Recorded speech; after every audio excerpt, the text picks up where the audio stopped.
ये कहानी अमेरिका की एक जगह लुजियाना की है, जहाँ पर फ्लड यानी खतरनाक सैलाब आ जाता है। इन हालात में कुछ कैदियों को एक महफूज जगह पर ले जाया जा रहा था, लेकिन ये सैलाब अपने साथ बहुत बड़ा खतरा भी ले आया, जो पूरे शहर के लोगों पर मौत की तरह मंडलाता है। अब वो खतरा क्या था और इंसान अपनी जान उससे कैसे बचाएंगे, यही जानेंगे हम इस कहानी में। तो शुरुआत होती है लुजियाना जगह को दिखाने से, जहाँ खबरों पर बताया जा रहा था कि मौसमी हालात ठीक नहीं और यहाँ बहुत बड़ा सैलाब आने वाला है। तो सभी लोगों को फौरन शहर खाली करने के हुक्म दे दिए जाते हैं। अब ऐसे में रात के वक्त हम एक कपल को देखते हैं जो खतरनाक तूफान में फंस गई थी। हवा बहुत तेज थी, तूफानी बारिश आ रही थी। ये कपल जल्दी से अपनी जान बचाने के लिए एक जगह पर आ गए। अंदर आकर आदमी दरवाजा बंद करने की बहुत कोशिश करता है, लेकिन हवा का जोर इतना ज्यादा था कि दरवाजा ही टूटकर अलग हो जाता है। फिर ये दोनों सोचने लगे कि क्या करना है। औरत का ध्यान जैसे इधर उधर हुआ, आदमी पर जो दरवाजे के पास खड़ा था एक बहुत बड़ा एलिगेटर यानी मगरमच्छ हमला कर देता है और एक ही सेकंड में उसे उठाकर साथ ले गया और पलक झपकते ही उसे खा जाता है। उस आदमी को मारने के बाद मगरमच्छ दोबारा वापस आया, क्योंकि अब वो उस औरत को मारने वाला था और उसकी तरफ बढ़ रहा था। अब औरत अपने सामने इस इतने बड़े खतरे को देखकर काफी डर गई। उसकी सांसें अटक गई। वो बचकर भागने की कोशिश करती है, लेकिन अगले ही पल मगरमच्छ उस पर भी हमला करके उसका भी काम तमाम कर देता है और उसे कच्चा ही खा गया। यहाँ पता चला कि ये बस एक ही मगरमच्छ नहीं है, बल्कि इस जैसे और भी कई सारे थे जो सैलाब की वजह से समंदर से यहाँ आ गए और पूरे शहर में घूम रहे हैं, जिससे हम समझ पाए कि यही वो खतरा था। अगले दिन हमें एक जेल बस दिखाई गई, जिसके अंदर कैदियों को ले जाया जा रहा था, क्योंकि उन्हें जिस जेल में रखा गया था वहाँ अब सैलाब की वजह से पानी भर गया था। तो इन्हें अब किसी महफूज जगह पर ले जाया जा रहा था। बस में 2 पुलिस ऑफिसर्स और 5 कैदी थे। अब यहाँ बारिश इतनी तेज हो रही थी कि इनका अपनी मंजिल पर पहुँचना नामुमकिन लग रहा था। इसलिए एक ऑफिसर कहता है कि आज रात गुजारने के लिए हमें कहीं रुकना होगा। हमारे रास्ते में एक पुलिस स्टेशन आता है, तो हम वहीं रुक जाएंगे। अब इनके पास जो 5 कैदी थे सभी ने कत्ल किए थे, जिस वजह से इन्हें उम्र कैद की सजा थी। वो यहाँ चुपचाप बैठे हुए थे, क्योंकि उन्हें एक उम्मीद नजर आ रही थी। वो सोच रहे थे कि सैलाब का फायदा उठाकर हम यहाँ से भाग जाएंगे। अब हमें वो पुलिस स्टेशन दिखाया गया जो इनके रास्ते में आने वाला था, जहाँ ये रात रुकने वाले थे। यहाँ के शेरिफ यानी सीनियर पुलिस ऑफिसर एक औरत थी, जिसके साथ यहाँ 2 डेप्यूटीज ड्यूटी पर थे। शेरिफ के डैड जो खुद भी शेरिफ थे, उनकी मौत हो गई थी, जिसके बाद से उसने अपने डैड की जगह संभाल ली। यहाँ की वो शेरिफ बन गई, जो अपने काम को लेकर बहुत सीरियस है। अब ये जिस एरिया में थे यहाँ भी सैलाब आने का खतरा था, पर ये लोग इस बात से अनजान थे। शेरिफ अपने डेप्यूटी से बात करने आती है, क्योंकि पुलिस स्टेशन के अंदर पानी आ रहा था, तो बेसमेंट के भरने का खतरा था। वहाँ का दरवाजा खुला हुआ था, हालांकि उसने दूसरे डेप्यूटी को बेसमेंट का दरवाजा बंद करने के लिए भेजा भी था। खैर अब यहाँ ये डेप्यूटी शेरिफ को बताता है कि कुछ ही देर में हमारे यहाँ कुछ मेहमान आने वाले हैं। एक बस में 5 कैदियों को लाया जा रहा है, जिसकी इजाजत मैंने दे दी है। जो सुनकर शेरिफ काफी परेशान होने लगी, क्योंकि यहाँ ज्यादा पुलिस ऑफिसर्स नहीं थे, तो 5 कैदियों को संभालना, उन्हें रखना थोड़ा मुश्किल हो सकता था। अब शेरिफ दूसरे डेप्यूटी को दोबारा से बेसमेंट में भेजती है कुछ लाने के लिए, पर इसी बीच हम देख पाते हैं कि वो बड़े बड़े खतरनाक मगरमच्छ छत के रास्ते इस पुलिस स्टेशन के अंदर घुस गए हैं। तो अब जब वो डेप्यूटी नीचे गया तो देखता है कि बेसमेंट में पानी भर गया है, जहाँ तभी पानी के नीचे से एक मगरमच्छ उस पर हमला कर देता है और एक झटके में खींचकर पानी में ले गया, खा जाता है और पानी में बस उसका खून ही खून देखने को मिलता है। पर ऊपर शेरिफ और डेप्यूटी इस सबसे अनजान थे। अब हम कुछ लोगों को देखते हैं जो गुंडों का एक ग्रुप था और वो अपने कैदी साथी को छुड़वाना चाहते थे, जो उसी बस में था जिसे हमने देखा, और वो बस पुलिस स्टेशन जा रही है। इनका हेड भी था। यहाँ उन्होंने अपने साथी को बचाने के लिए पूरा प्लान किया हुआ था, लेकिन जब भी रास्ते में रुककर बस का इंतजार कर रहे थे तो बस मुड़ती नहीं बल्कि सीधी निकल गई, जिससे ये मायूस हो गई, क्योंकि इन्हें उम्मीद थी कि जैसे बस मुड़ेगी हम उस पर हमला करके अपने साथी को बचा लेंगे। वो सोचते हैं कि उन लोगों ने अपना प्लान बदल लिया, तो सभी परेशान हो गई।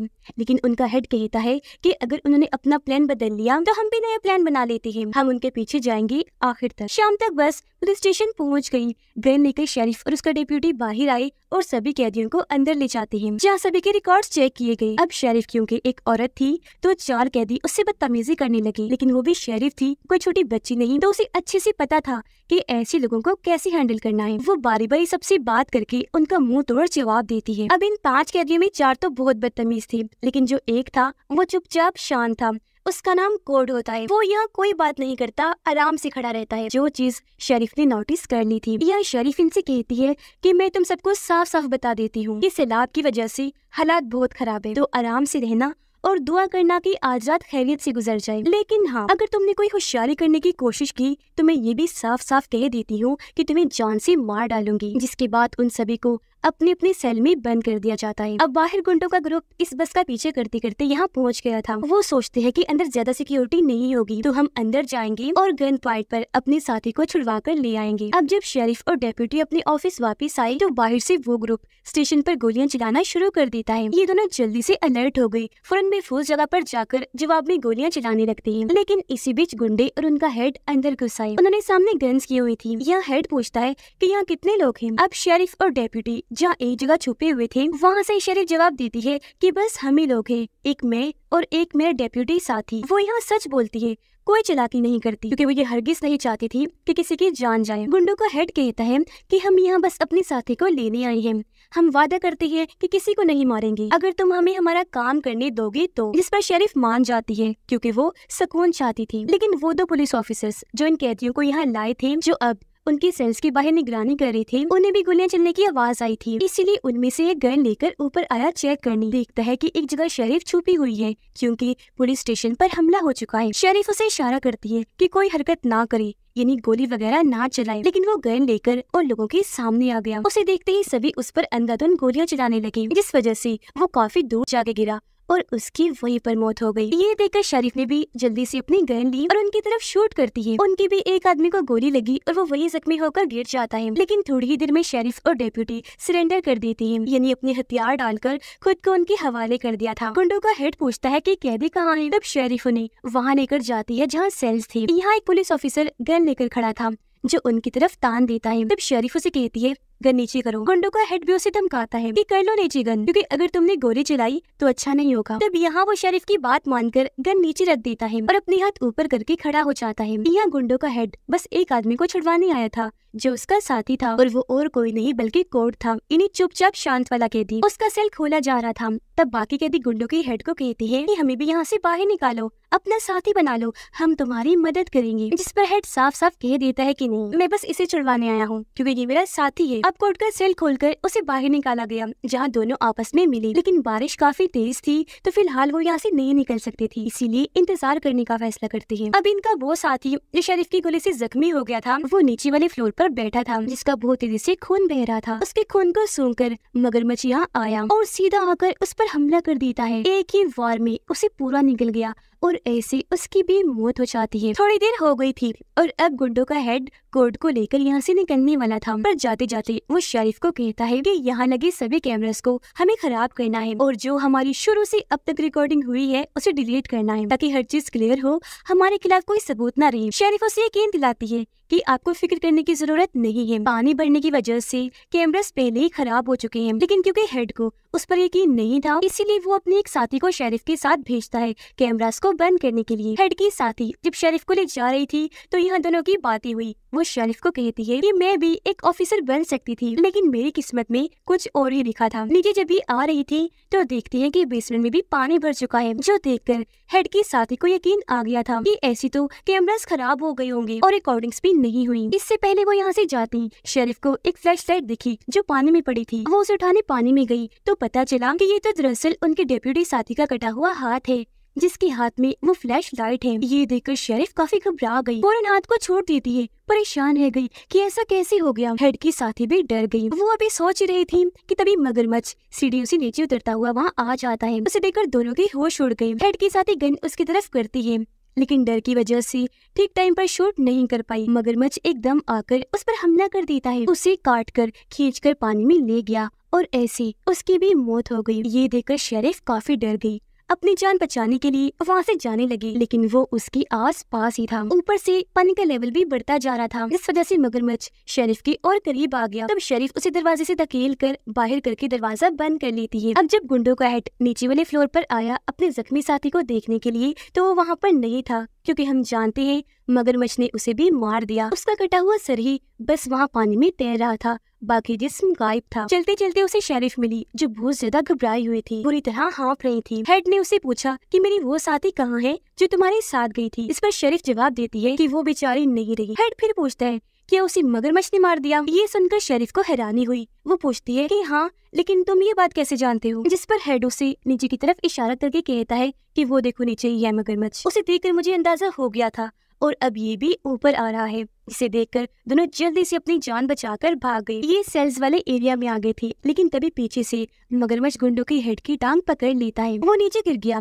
तब कोर्ट ने जल्दी से आकर उसका हाथ पकड़ लिया ताकि मगरमच्छ उसे खींचकर न ले जाए, लेकिन वो हेड को नहीं बचा पाया क्योंकि एक ही झटके में मगरमच्छ उसे खींचकर ले ही जाता है और उसकी मौत से कोर्ट बहुत ज्यादा दुखी हो गया, पर जल्दी से दरवाजा बंद कर देता है। अब एक कैदी जो इन सब हालात की वजह से काफी घबरा गया था और उसे कोर्ट की बचने न बचने की कोई परवाह नहीं थी, वो शेरिफ पर गन तान देता है और फैसला करता है कि मैं सब कैदियों को आजाद कर दूंगा, जिसके बाद वो शेरिफ को मार देंगे और हम यहाँ से भाग जाएंगे। वो बटन दबाने लगा, हालांकि कोर्ट उसे मना भी करता है, लेकिन वो नहीं सुनता और बटन के दबते ही सारे कैदी आजाद हो गए। 2 कैदी शेरिफ को मारने लगे, एक गला पकड़ लेता है तो बाद में दूसरा उसे मुक्कों से मारता है, लेकिन शेरिफ जो बहुत बहादुर थी वो एक पर टांग से वार करती है और एक पर मुक्कों से, और ऐसे उसने इन दोनों से खुद को बचाए रखा। ये देखकर कोर्ट को गुस्सा आ गया। वो इन्हें समझाता है कि तुम लोग पागल हो गए हो, हमें आपस में नहीं लड़ना चाहिए बल्कि कैसे भी करके खुद को जिंदा रखना चाहिए। हमसे भी खतरनाक चीजें यहाँ अंदर घुस आई हैं जो हमारा ही शिकार करना चाहती हैं। कोर्ट के हाथ में गन थी, वो 2 पुलिस ऑफिसर्स को भी आजाद करवा लेता है जिन्हें कैदियों ने बंद कर दिया था। यह सब अकल से काम लेते हैं और इसी बारे में बात कर रहे थे कि अब इन बड़े बड़े मगरमच्छ से कैसे बचना है। एक कैदी बताता है कि आप सबको अंदाजा नहीं हम कितनी बड़ी मुश्किल में फंस चुके हैं। सिर्फ मगरमच्छ का खतरा ही नहीं है बल्कि पानी का लेवल भी बढ़ता जा रहा है। पानी जब यहाँ पूरा भर जाएगा तो हम मारे जाएंगे, एक तो पानी की वजह से, दूसरा मगरमच्छ की वजह से जिन्हें यहाँ आने से एक दरवाजे ने रोका हुआ है, लेकिन पानी के तेज बहाव से वो यहाँ आ सकते हैं तो हमें यहाँ से निकलना होगा। जिसके बाद ये लोग वहाँ कपड़ा बांधकर एक एक करके यहाँ से ऊपर जाने लगते हैं। सबसे आखिर में एक कैदी रह गया था क्योंकि उसे चढ़ने में मुश्किल पेश आ रही थी। वो रो रो कर अपने साथी से मदद मांगता है क्योंकि यहाँ पानी के लेवल के साथ मगरमच्छ आ चुका था, लेकिन उसका साथी इतना खुदगर्ज था कि उसकी कोई मदद नहीं करता और वो बेचारा पानी में जाके गिरता है। अब मगरमच्छ तो इसी इंतजार में बैठा था, इसलिए फौरन वहाँ आकर उस पर हमला कर देता है और काट काट कर उसे खा जाता है। उसकी दर्दनाक मौत सब अपनी आंखों से देख चुके थे। एक मगरमच्छ मुंह खोलकर ऊपर आया, लेकिन शरीफ ने उस पर गोली चलाकर उसे वापस भेज दिया। अब जब ये ऊपर आई तो रास्ते बंद थे, तो यहाँ भी इन्हें वेंटिलेशन के रास्ते से होकर गुजरना पड़ता है, लेकिन फिर भी ये वहाँ से गुजरकर जैसे तैसे ऊपर आ गई, जहाँ खतरा थोड़ा कम था क्योंकि यहाँ पानी नहीं था। इन्हें बस यहाँ इंतजार ही करना था। लेकिन जो कैदी थे वो तो यहाँ से भागने का सोच रहे थे क्योंकि उन्हें मालूम था कि जब ये सारे हालात ठीक हो जाएंगे इन्हें वापस जेल में बंद कर दिया जाएगा।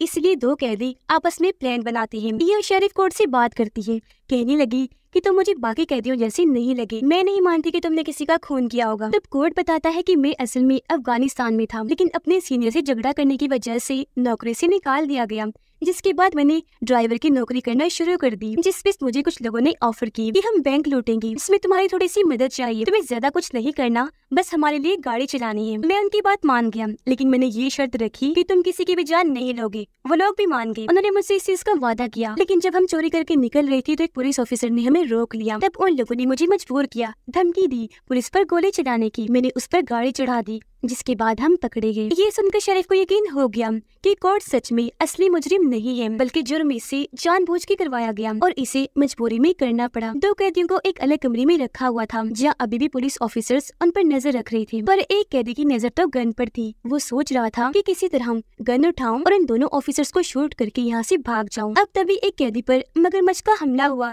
जिससे वो जख्मी होकर नीचे गिर जाता है। मगरमच्छ को देखकर शरीफ और कोर्ट उस पर गोलियां चलाने लगते हैं। इससे उन दोनों ऑफिसर्स का ध्यान कैदी पर से हट गया। तब मौका समझकर वो जल्दी से उस जगह पर आकर गन उठा लेता है। सबसे पहले वो शूट करके दोनों ऑफिसर्स को मारता है, लेकिन जब एक कैदी उसे रोक रहा था तो वो उससे भी लड़ने लगा। अब जिसे मगरमच्छ ने जख्मी किया था उसे मगरमच्छ पूरा ही मारकर खा जाता है। अब यहाँ भगदड़ की वजह से छत नीचे गिर गई, जिससे एक रॉड कैदी के अंदर घुस गया और वहीं उसकी मौत हो जाती है। शेरिफ और कोर्ट ने उस पर बहुत सारी गोलियां चलाई, पर वो इतना बड़ा और खतरनाक था कि एक भी गोली उसका कुछ बिगाड़ नहीं पाई। अब कोर्ट उस कैदी के पास आया जिसके अंदर रॉड घुसा हुआ था। तब कोर्ट उसके जिस्म से रॉड निकालकर अपने पास रख लेता है। शेरिफ और कोर्ट को बचाने के लिए एक कैदी मगरमच्छ का ध्यान भटकाने की कोशिश करता है, उसके सामने आ गया, लेकिन वो तो इतना बड़ा और चालाक था कि झट से उस पर हमला करके उस कैदी को खत्म कर देता है। उसका खात्मा करने के बाद मगरमच्छ बाकी बचे दोनों पर भी हमला कर देता है और खींचकर बारी बारी अपने साथ ले गया। और अब यहाँ सिर्फ 2 ही लोग बचे थे,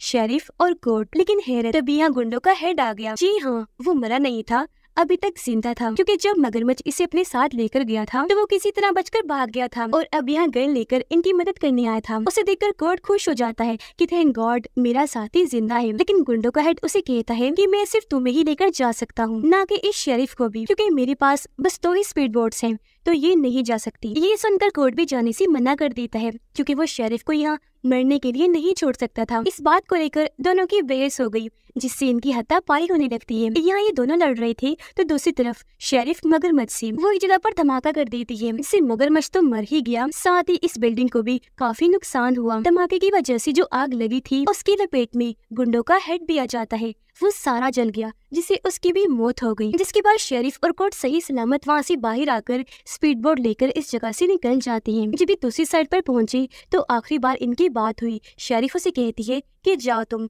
भाग जाओ, बात की जिम्मेदारी मेरी है, मैं लिख दूंगी कि सारे कैदी मारे गए थे। जिस पर कोर्ट मुस्कुराते हुए कहता है, शेरिफ मुझे अभी मत मारो, ओके, क्योंकि हम दोनों दोबारा मिलेंगे। जो कहकर दोनों एक दूसरे को अलविदा कहते हैं और अपने अपने रास्ते पर निकल गए। तो ये थी कहानी खतरनाक खूंखार एलिगेटर्स की, जो इतने खतरनाक है कि एक ही झटके में इंसान को निगल जाए। लेकिन शेरिफ और कोर्ट जो बहादुर होने के साथ साथ अच्छे भी थे, उन्होंने किसी का भी बुरा नहीं चाहा, तो आखिर में वही बच गए। और इसी के साथ इस फिल्म की कहानी यहीं पर खत्म हो जाती है।